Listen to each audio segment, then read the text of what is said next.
మీరు కొనాలనుకునే స్థలంపై ఎలాంటి లిటిగేషన్లు లేవని ఎవరు చెప్తారు? స్థలాన్ని అమ్మే పార్టీ నిజంగా వాటిని చెప్తుందా? ఇంతకీ ఆ స్థలం ఏ కేటగిరీ కిందకు వస్తుందో, దాని స్వభావం ఏంటో, అసలు కొనొచ్చో వద్దో తెలియకపోతే ఆ తర్వాత వచ్చే ఇబ్బందుల నుంచి తేరుకోవడం ఎలా?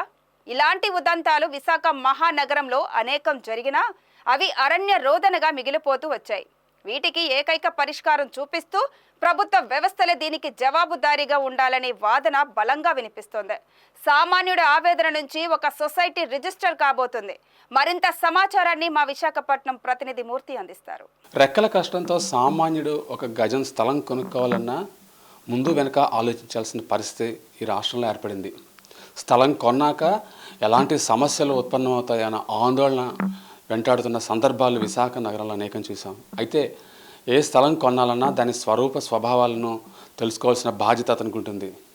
అదే కనుక ప్రభుత్వమే ముందుకొచ్చి ఒక సర్టిఫికెట్ ఇచ్చి ఈ స్థలం కొనుక్కోవచ్చని చెప్తే ఎంత ఆనందంగా ఉంటుంది.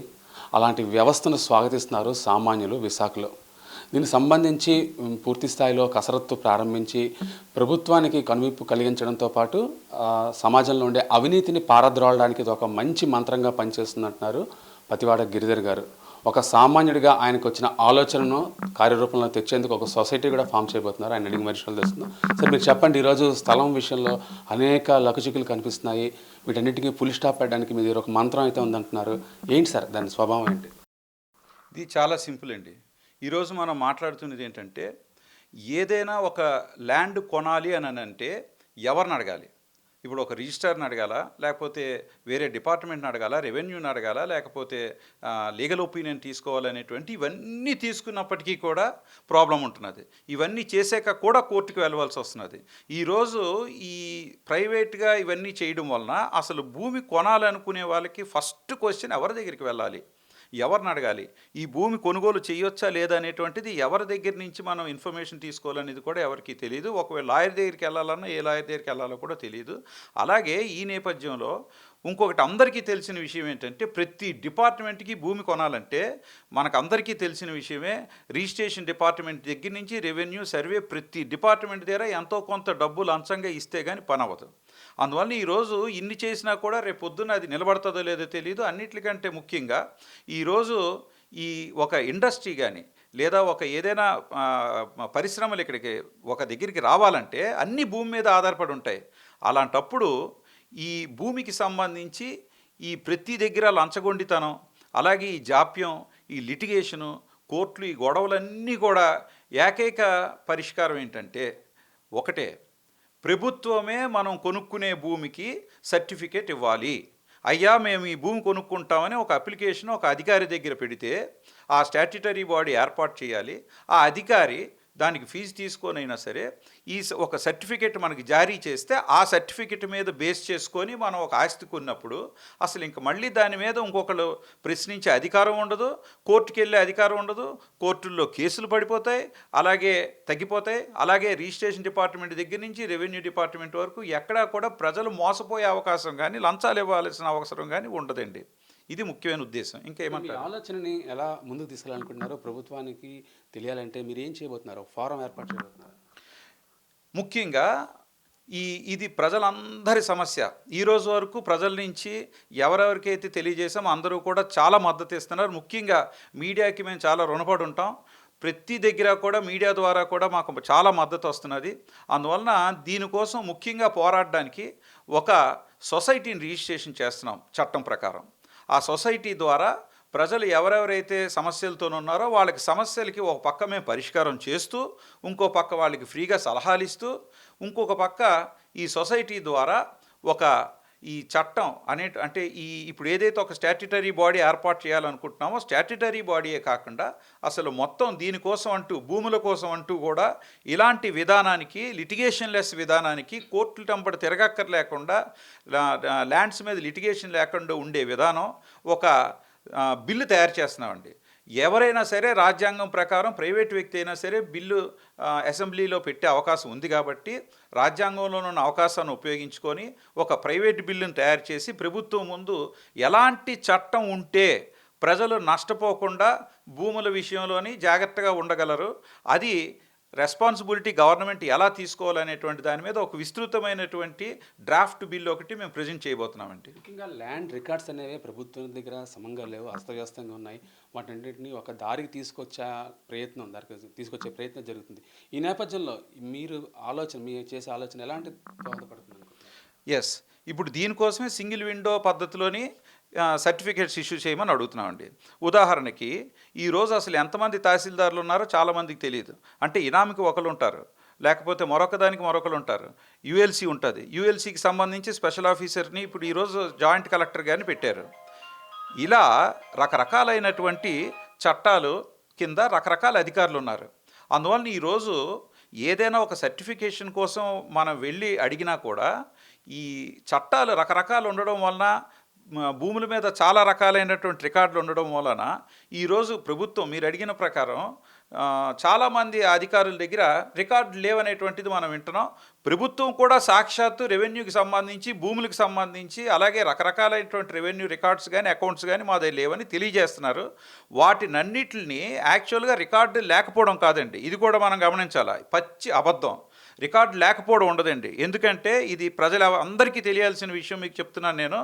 ఖచ్చితంగా రికార్డులు ఉంటాయి. ఎందుకంటే ప్రిజర్వేషన్ ఆఫ్ రికార్డ్స్ యాక్ట్ ప్రకారం ఖచ్చితంగా ఒక 30 ఏళ్ళు దాటినవి, అలాగే 100 ఏళ్ళు దాటినవి ప్రతి రికార్డు ఒకవేళ పాడైతే పాడైనట్టుగా ప్రతి రికార్డు ఎప్పటికప్పుడు ఆర్కైవ్స్ డిపార్ట్మెంట్కి పంపించవలసి ఉంటుంది. ఆర్కైవ్స్ డిపార్ట్మెంట్ వాటిని డిజిటలైజేషన్ చేసి వాటిని జాగ్రత్తగా పొందుపరుస్తారు. మనం అడిగినప్పుడు తిరిగి ఆ రికార్డు ఇస్తారు. సో ఒక ఎఫ్ఎంబి సర్వే నెంబర్ కానీ మరొకటి కానీ లేదు పోయిందని అనడానికి అవకాశం లేదు.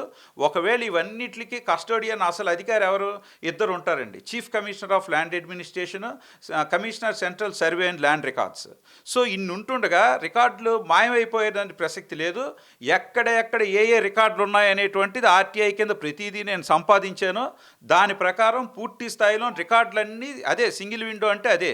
రికార్డులన్నీ కూడా పూర్తిగా ఒకే ఆఫీస్కి తరలించి మొత్తం అన్నీ డిజిటలైజ్ చేసి వాటి ఆధారంగా ప్రజలు ఎవరికైనా సరే ఏ భూస్వరూపం కావాలన్నా కూడా వెబ్సైట్లోనే అనుకూలంగా పబ్లిక్ వెబ్సైట్లో పబ్లిక్ డొమైన్లో ఉంచడమే కాకుండా వాటి అనుగుణంగా వెంటనే మనకు సర్టిఫికెట్ ఇచ్చే అవకాశం ఉంటుందండి. సార్, ల్యాండ్ టైటిలింగ్ యాక్ట్ వస్తుందనే సందర్భంలో ప్రజలు ఎంత ఆందోళనకు గురయ్యారో మనం చూసాం. ఇప్పుడు మీరు చెప్పిన ఈ విధానాన్ని కనుక తీసుకొస్తే ప్రజలు ఎంత స్వాగతిస్తారనేది మీరు ఎలా ఊహిస్తారు? ఖచ్చితంగానండి.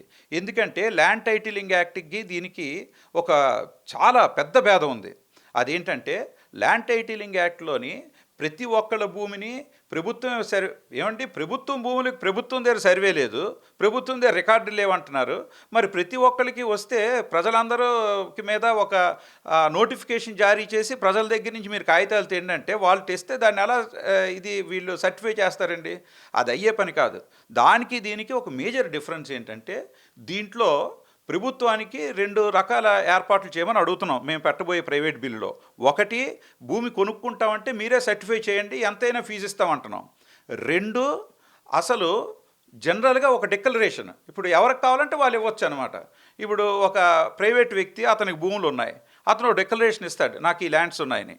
ఈ డిక్లరేషన్ ఇవ్వడం వల్ల ఏమవుతుందంటే ప్రభుత్వమే అందులో ఏమైనా డిస్ప్యూట్స్ ఉన్నాయా లేవా అని క్లియర్ చేసి, ఇది వరకు 18వ శతాబ్దంలో రెవెన్యూ కోర్టులు ఉండే 1900 సంవత్సరం 1920 వరకు కూడా. అలాగే సెపరేట్గా ఫాస్ట్ ట్రాక్ రెవెన్యూ కోర్టులను ఏర్పాటు చేస్తే ట్రిబ్యునల్స్ అక్కడ ఫాస్ట్గా సెటిల్ అవుతాయి.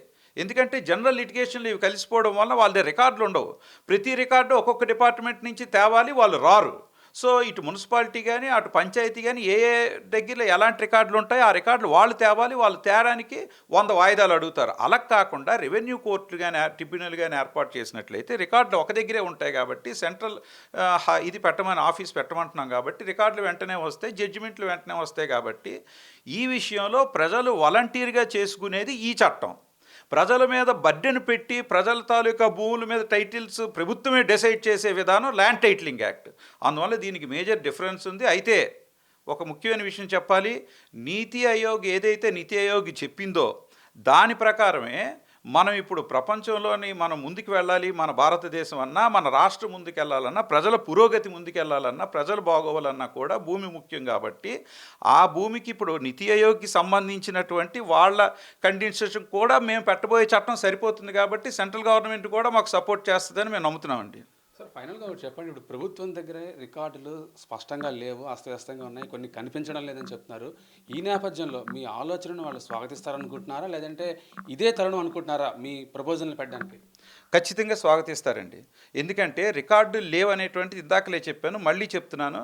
రికార్డు లేకపోవడం అనేటువంటిది అయితే అజ్ఞానం అయి ఉండాలి, లేకపోతే అబద్ధం అయినా చెప్తుండాలి. రికార్డులు ఉంటాయి, కాకపోతే ఏవేవి ఎక్కడ ఉంటాయి అనేటువంటి చాలామందికి తెలియకపోవచ్చు. అందువలన ఒక అధికారికి అన్నీ తెలియాలనే అవకాశం లేదు కాబట్టి ఈ బిల్లులో వాటిని కూడా చేరుస్తున్నాం. రికార్డులు అయితే ఉన్నాయి. అలాగే ఈ రికార్డ్స్ని ఇప్పుడు ఒకవేళ ఏవైనా రికార్డులు లేకపోయినా తయారు చేయడానికి కావాల్సిన బేసిక్ ఇన్ఫర్మేషన్ గవర్నమెంట్ దగ్గర ఉంది. అందువలన ముందు ప్రభుత్వాన్ని ఇన్ఫర్మేషన్ అంతా తయారు చేసి ఒక సింగిల్ విండో విధానం పెట్టి ఒక సెంట్రల్ ఆఫీస్ పెడితే ఒక్కొక్క దానికి ఒక్కొక్క ఆఫీస్కి వెళ్ళవసరం లేకుండా ప్రభుత్వమే మనకు ఒక సర్టిఫికెట్ జారీ చేయడానికి అవకాశం ఉంది. కాబట్టి ఖచ్చితంగా మన రాష్ట్ర ప్రభుత్వం కూడా దీనిని స్వాగతిస్తుందని మేము అనుకుంటున్నాం. ఖచ్చితంగా స్వాగతిస్తారని నమ్ముతున్నాం. అలాగే ప్రజలు కూడా ఇది కావాలని కోరుకుంటున్నారు. ఇప్పుడున్న ప్రభుత్వం ప్రజల కోరికను మన్నించే కదా ల్యాండ్ టైటిలింగ్ యాక్ట్ని వాళ్ళు రిపీల్ చేస్తామన్నారు. దాని మీద సంతకం కూడా పెట్టారు. సో ఆ రిపీల్ చేసేటప్పుడు ఆ రిపీల్ యాక్ట్ కింద ఈ చట్టాన్ని ఇంట్రడ్యూస్ చేయాలని మేము కోరుతున్నామండి. Thank you sir. ఇది ముఖ్యంగా ల్యాండ్ టైటిలింగ్ యాక్ట్కి రిపీల్ చేయడానికి సిద్ధపడుతున్న ప్రభుత్వం ఇదే తరుణంలో ప్రజల నుంచి వచ్చిన ఏదైతే ప్రతిపాదన అయితే ఉందో, ఏదైతే సెంట్రలైజ్ చేయాలి, ఆ స్థలం కొనుక్కునేటప్పుడు ఒక సర్టిఫికేట్ ప్రభుత్వం నుంచే రావాలనేది డిమాండ్ ఏదైతే ఉందో దాన్ని కూడా సంపూర్ణంగా స్వాగతిస్తుందనే విశ్వాసం అయితే కనిపిస్తోంది. వీడియో జర్నలిస్ట్ కృష్ణతో మూర్తి, VBC టీవీ, విశాఖపట్నం.